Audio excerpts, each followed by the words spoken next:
Hey everyone, this is Diane, and welcome to Lady Speaks, where we will navigate and we will help you get through some of those emotions that you have been dealing with, probably from your childhood. And to get started on my very first episode, I have with me my amazing daughter, Elia. She's here to help you guys get to know me better. So Elia has a few questions for me that she wanted to ask, and I'm going to kick it off to her to get started. Elia? Hello. My name is Elia. What I wanted to ask, you was, when you were younger, what were some of the things that really made you happy, or some of the things that you really enjoyed? Well, some of the things that I really enjoyed, Elia, when I was younger, and it might sound weird, but any of you who have lived in an area where there's like a lot of trees and plants, I remember when I was about 7 or 8, and there was like the honeysuckle plants, the little flowers, they're like yellow and they're honeysuckles. I remember always picking them and like sucking on them, which was like weird, right? Because they call it, and I just figured, I'm like, well, it's called a honeysuckle, so it has to be sweet. And so that's one of the things I really enjoyed. And I also enjoyed doing cartwheels and standing on my hands and like walking on my hands and doing like weird stuff. I enjoyed playing with my younger brother, John. We're super close. I remember also, one of the things that really made me happy was riding on the back of an elephant. One day, my mom took us to a circus, and so for the first time, I rode on the back of an elephant, and that was just super amazing to me. So that's some of the things that I enjoyed growing up. Okay, that's good to know. What were some of your, how can I say, your downfalls in life? Not only when you were younger, but now. So when you say downfalls, do you mean like emotional, physical? What do you mean by downfall? I mean emotionally, like what was a difficult time in your life, or what is something that really, how can I say it, really affected you? One of the biggest things that affected me growing up was one of the things were, and Elia, I've spoken to you about this before, and your brother, and one of the reasons why I'm super overly protective of you guys, and I'm trying to learn as you get older to find a way to release and let go of that super overprotection that I have over you and your twin brother. But I was molested, and you remember we talked about that and what that means. And my first experience with that, I believe I was probably 7 or 8 years old, and it was very traumatizing because I remember how, as an adult now, how it all started. Of course, obviously, when you're a kid, you don't really understand what's going on. You don't know anything about it. And unfortunately, at the time, my parents, they didn't explain to me, oh, if someone touches you this way, or if someone tells you to do this, those things aren't okay. So my parents, they were very trusting of, people that they had around us. And that was really to my detriment, unfortunately. And so I remember this one individual that was taking care of us when my mother had to travel, and it was a family member, and he was always around. And I remember he used to always be like, hey, he would play with me and my brother. And as an adult, you see where the red flags are, but when you're 8 years old, you don't really know what those red flags are unless someone teaches you and shows you what those are. And so I remember he used to always be like, hey, come play. And then it started with, sit on my lap and things like that. And still, all that was pretty innocent until one day after my mom left, after about a few days when she had to travel for work, and he was watching us, and he always pretty much would babysit us or whatever. And I woke up in the middle of the night with him on top of me. And I remember waking up, you know, you imagine this huge guy, and then here you're a tiny little child, right? Very confused and not knowing what's going on. I just remember opening my eyes and feeling this dark presence on top of me. And I just didn't know what to do or anything. So I just was quiet and I just stared. I was basically frozen in place. And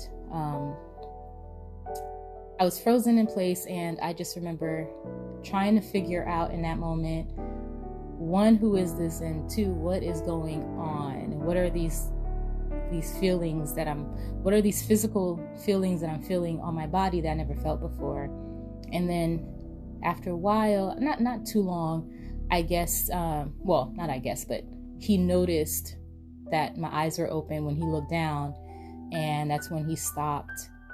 He got up from on top of me, and he told me to pull up my underwear, and then he left the room. And I just remember laying there, just staring out the window, extremely confused, and just feeling like this must just be a bad dream. But at the time, I really had no idea what just happened.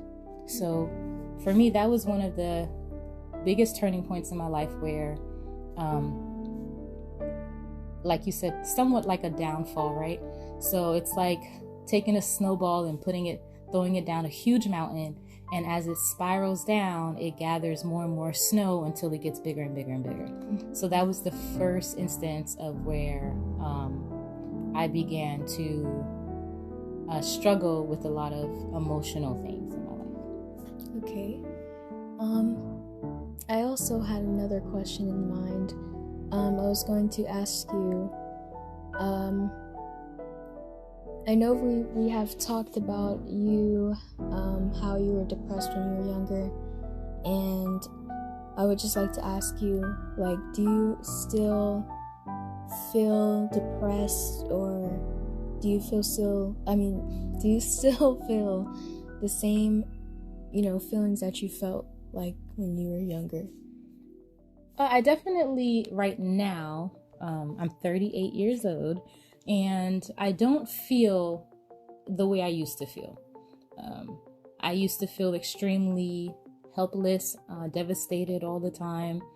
I always felt like it was a dark hole that I was falling in, and there was no end. There was no light when I was younger, and I just felt completely alone.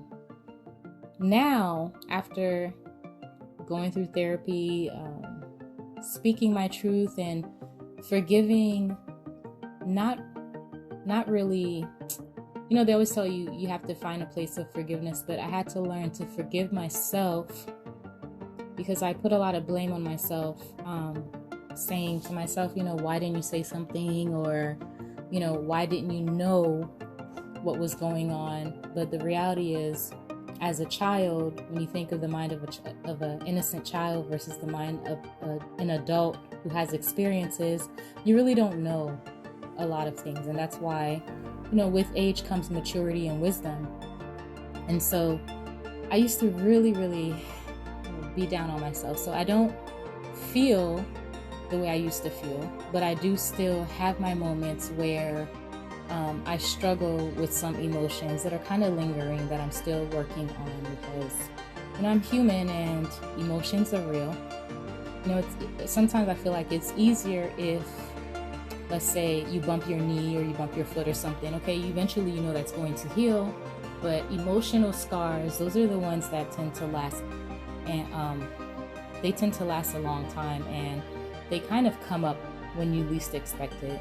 And so I do have my moments where I might have something going on in my life that may trigger a memory or an emotional response that I wasn't prepared for. But I've learned to use the resources and the tools that I have to help me get through those moments, and to start to recognize what some of those triggers are, in order to help myself. So I'm not where I used to be emotionally with the depression. I'm definitely at a better place, but I am working on that to continue to get to a place where I'm more 100%. All right. I also noticed you have talked about maturity, and how, like, at a young age you wouldn't really know about a lot of stuff that happens in the real world and just a lot of the dangers that are out there. But I feel like since you were at a young age, you weren't really taught that. You weren't really, nobody really told you about, the stuff that was out there and the dangers. So I feel like, of course, you're not gonna know. But at a young age, for me and my brother, you have taught us, about what happens and bad things, and just all about that stuff. And I feel like you've really made us how can I say it, mature, and be able to understand. And I know exactly why you are afraid, or how can I say this, just you kind of hold back on the fact that when we should be going out and stuff, it's really dangerous at a time like this because of COVID and everything. And I feel like I really do understand where you're coming from, and because of the experiences you had when you were younger. So you could still be thinking about that and just the dangers of the outside, how can I say it, life, I guess. But I really do understand where you're coming from. And I was also going to ask, when it comes to our behavior, what do you think are some things that we could change to help you, or to make it easier on you, like what can we do? You guys as my children? Yes. Well, to be honest, you and your brother are extremely well behaved, and you guys are super intelligent, super smart. I think as you guys are now teenagers, because I do have twins, and for the listening audience, I have a boy and a girl, Elijah and Elia. They're 13, and so they were preteens, now they are teens, and so that's a completely different milestone in their lives, and their hormones are different, and so sometimes their reactions can be different than what I'm used to from when they were younger, my little babies. But they're not babies anymore, they're teens. And as with teenagers, I believe that, both of you have always really enjoyed your independence since you were kids, like younger children. But I feel that it is growing and becoming more and more prevalent that you do want more independence, you do want more of a say in what you can and can't do, and you want some of those restraints that I put in place to be laxed a little bit, because you guys feel that, hey, we work hard, we get good grades, we want to be able to do more things that other teenagers do. So it's really not a matter of what can you guys do to help me when it comes to how it affects me sometimes. Like, I get a little anxious. You're like, oh, can we go to a friend's house? I'm like, friend? What? Why? But I do understand, that you need your independence, you need your freedom, and you shouldn't be tied down and bogged down.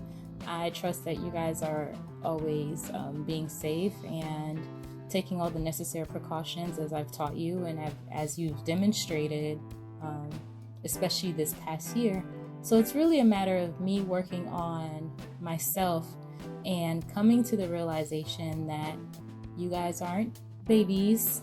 You know, you guys are now teenagers, and in 5 years, you'll be legal adults at 18. And as a parent, sometimes that can be difficult to accept, right? Because I want to be able to protect you guys, and I want to be able to keep you sheltered as much as possible from the outside world. But the world is a beautiful place. It's not always dangerous. It's not always scary. The world, you're put on this earth to live and to enjoy and to learn, and you should be able to do that.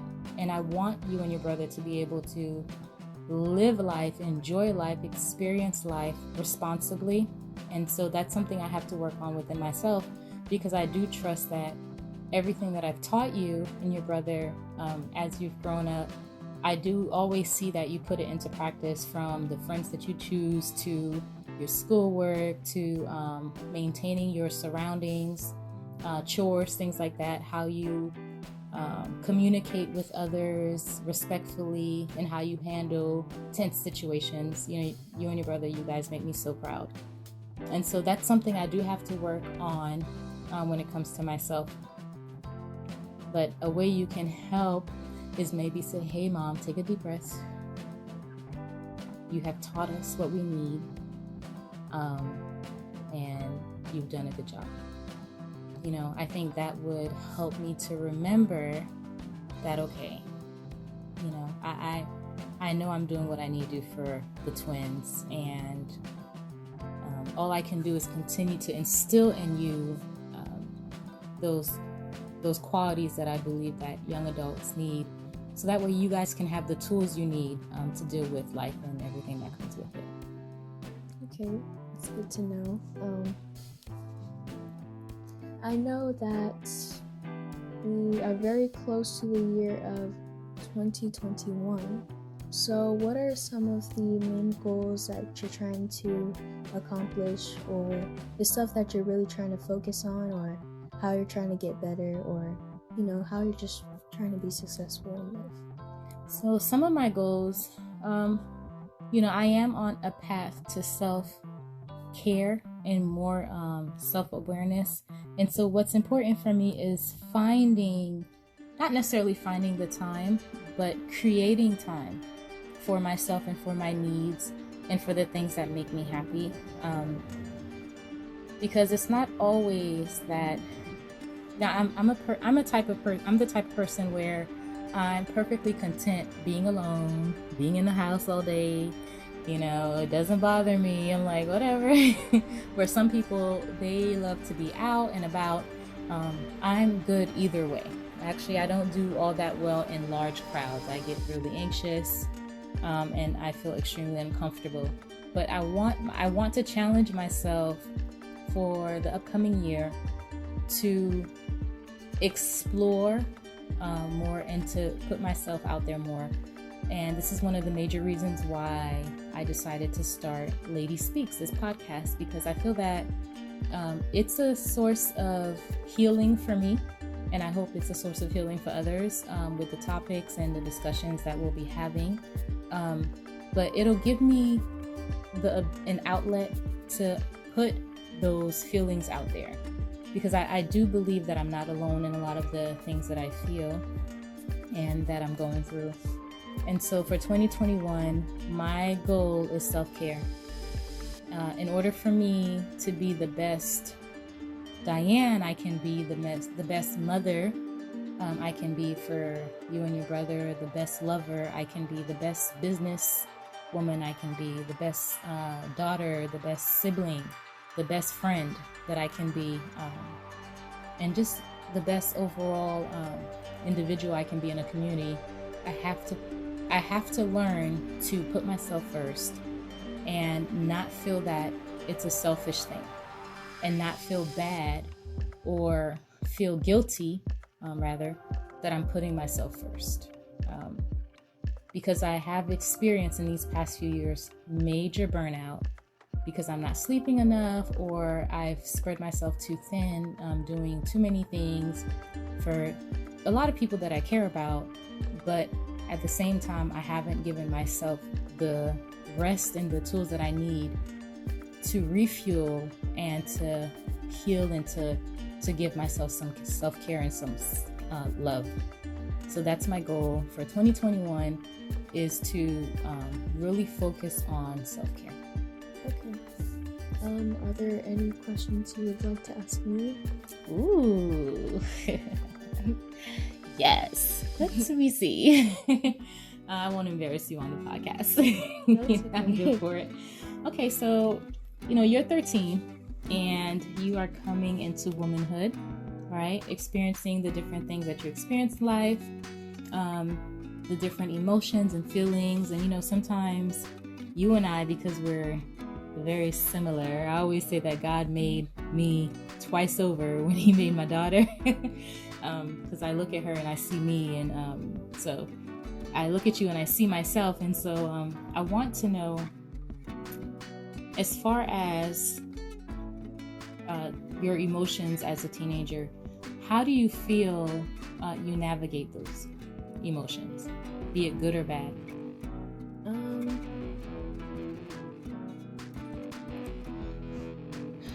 How I navigate those emotions. Could you define it for me? Yeah, sure. So basically, for example, let's say you're having a bad day. Maybe you didn't get the grade that you were expecting to get on an exam, or you're doing virtual school because of COVID right now, and so perhaps you're missing that interaction, that physical interaction you would normally have with your friends or your classmate. How do you deal with those emotions, any anxiety that you might feel, any sadness or frustration that you might feel? What's one piece of advice that you can give to the listeners to help them cope with something that might catch them off guard when it comes to their feelings?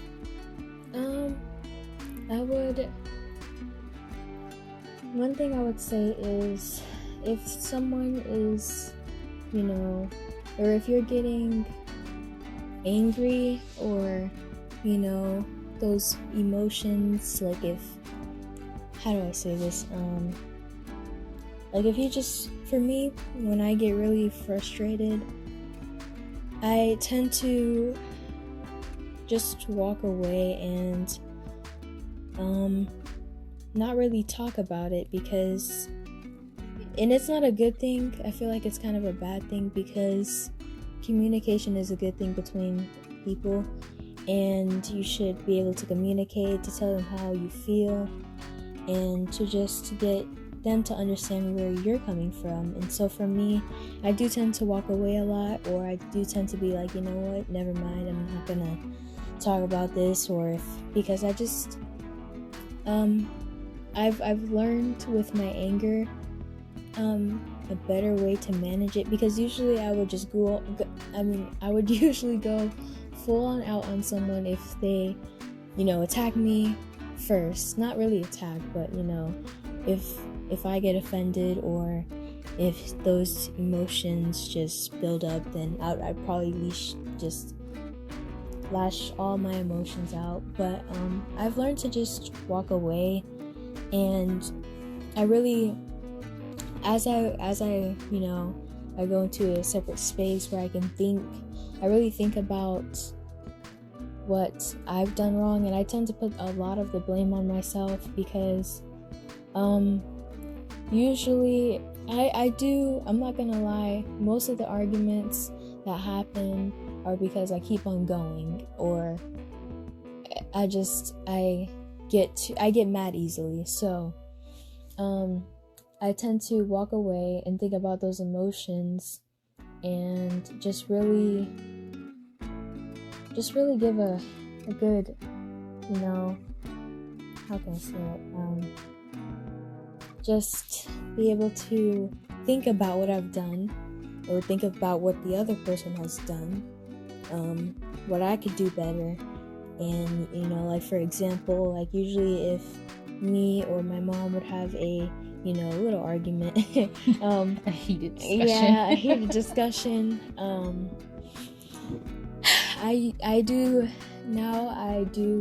go and apologize a lot, because I realize that my mom does a lot for me in life, and I always think about it. I'm like, she's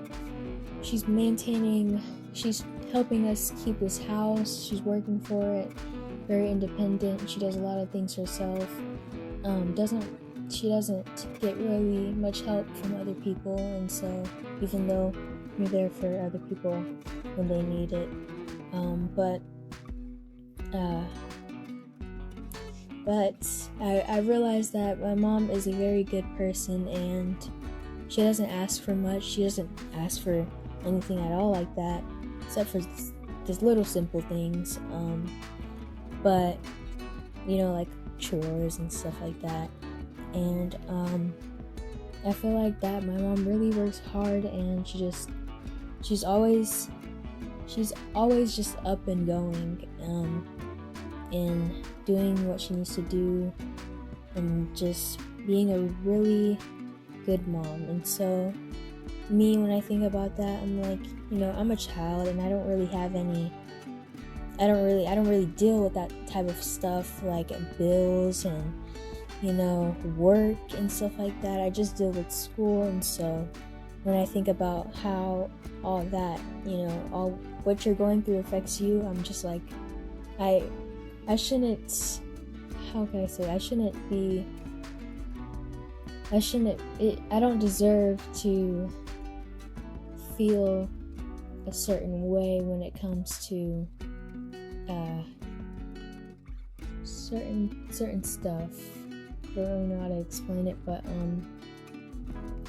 when arguments like that happen, I always end up apologizing, because it really hurts my heart to know that it just really hurts my heart to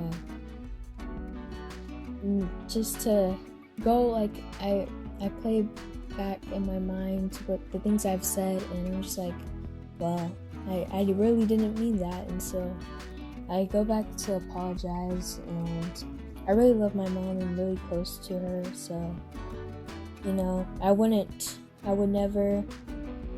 never want our relationship to be destroyed over some stupid stuff. So that's why I always tend to apologize, and I'm starting to do better, I think, with that type of stuff, I guess. Oh, I really appreciate that, Elia. That's very sweet of you. But I do want to stress to you, as I've done before, we do sometimes allow our emotions to take over, and sometimes we say things that we don't mean. And I always know that nothing ever in my mind or in my heart makes me think that, oh, my daughter doesn't love me, she hates me, whatever. I understand that as a teenager, you want to have more freedom and more leeway to do more things that I may not necessarily be ready for you to do. And I always do appreciate when you do come back and you say, hey, Mom, and you stare at me with those big, beautiful brown eyes, and you're like, I'm sorry. And I'm just like, oh, it's okay, So, and the same thing for me if I say or do something that might, hurt your feelings, it's important that even though you're a child, I do apologize to you as well.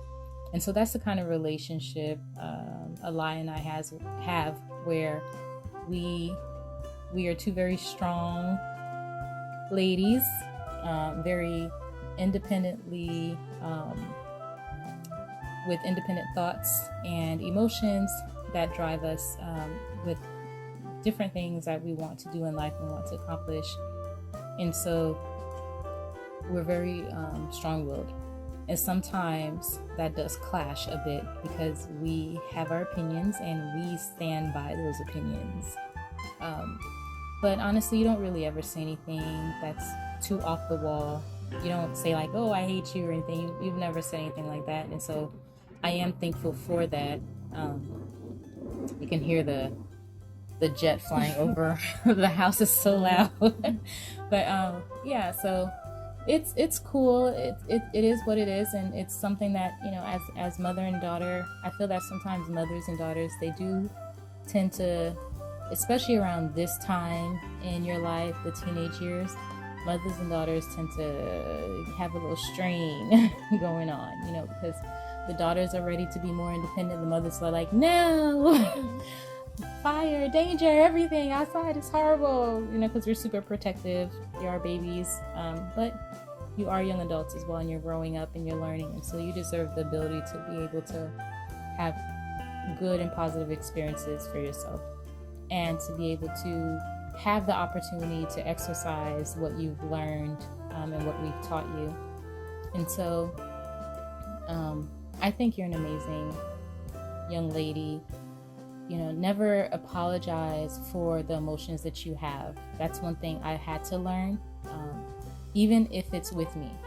Even if, you know, if you feel a certain way, that's how you feel, and that's okay to feel that way. And it is okay to have differences of opinion with someone as well, even if it's someone you're close to and you love. The only thing that matters at the end of the day is that it starts and ends with love. Sometimes in between it could be a little fuzzy, it could be a little gray, but as long as it starts with love and ends with love, I believe that everything will always work itself out. And so that's one thing I'm definitely thankful for, is that our relationship always start and end with love. And then a little gray area in the middle where we can sometimes disagree and agree to disagree. But don't apologize for your emotions. You have the right to feel how you feel, even with your mother. Me. You have the right to have a difference of opinion. You have the right to not want to do certain things at a certain time. That's okay too. You know, my goal in life is to teach you, you know, things in society that you'll have to deal with, like laws and rules and things that can possibly put you in danger or in trouble. But I do want to make sure I can do that in a positive environment where you can grow up and you can someday pass that on to your own children when it's time. And so, you know, I'm very thankful for you. You're an amazing daughter, and I'm so thankful that you did this first podcast with me today. Like, it's been such a blessing to hear your beautiful voice and to help the people in the world get to know your mother better. Yeah. And I appreciate your questions, and I appreciate your honesty and your openness today. Thank you so much. You are amazing. Of course. You said of course. Yep. And you know, I love you. I love you with everything in me. You're a dynamite, ready to just blow up into awesomeness. And so, you know, thank you so much for joining us. Would you like to tell the audience anything? I would like to say that whatever you're going through, it would always get better. You know, it may be a really dark time in your life where you feel like, you know, nothing will ever get better, you'll never be happy, but I promise you that, you know, sometimes you have to be destroyed in order to be really, you know, fixed again, and to be a new person, and to just be successful and happy. So that's what I wanted to say. Words of wisdom from the mouth of a baby. I know she's not a baby, she's a teenager. Let me not take that title away. Well, there's no other way that I could have closed that off better. Elia, thank you so much again for joining me. And thank you, listeners, for listening to our podcast, Lady Speaks. And remember, it's not about the lemons, but the process of making lemonade. Stay blessed. If you haven't done so already, like, subscribe, and share. And tune in for our next podcast. See you soon.